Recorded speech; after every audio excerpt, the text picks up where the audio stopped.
Исследователи из Оксфордского университета проведут испытания с преднамеренным заражением коронавирусом участников, которые переболели COVID-19.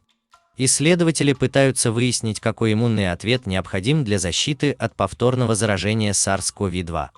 Первая фаза исследования, которая началась в апреле 2021 года и все еще продолжается, была сосредоточена на определении наименьшей дозы вируса, необходимой для заражения человека, ранее никогда не болевшего COVID-19. На втором этапе исследования ученые планируют подвергнуть добровольцев, всех ранее инфицированных естественным путем или вакцинированных, этой дозе исходного варианта вируса, чтобы определить, какие уровни антител или иммунных клеток необходимы для предотвращения инфекции.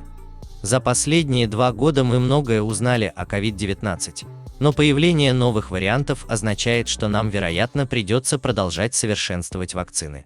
Если мы будем знать, какой уровень иммунного ответа нам нужно от вакцины, это сделает будущую разработку препаратов намного быстрее и намного эффективнее, сказала профессор вакцинологии Оксфордского университета Хелен Макшейн. К исследованию допускаются здоровые добровольцы в возрасте от 18 до 30 лет, которые ранее болели COVID-19 и заразились естественным путем. Вирус, используемый в исследовании, будет оригинальным штаммом из Уханя. Участники будут помещены на карантин в специально спроектированный больничный номер минимум на 17 дней под присмотром исследовательской группы. Они пройдут многочисленные медицинские обследования, включая компьютерную томографию легких и МРТ сердца.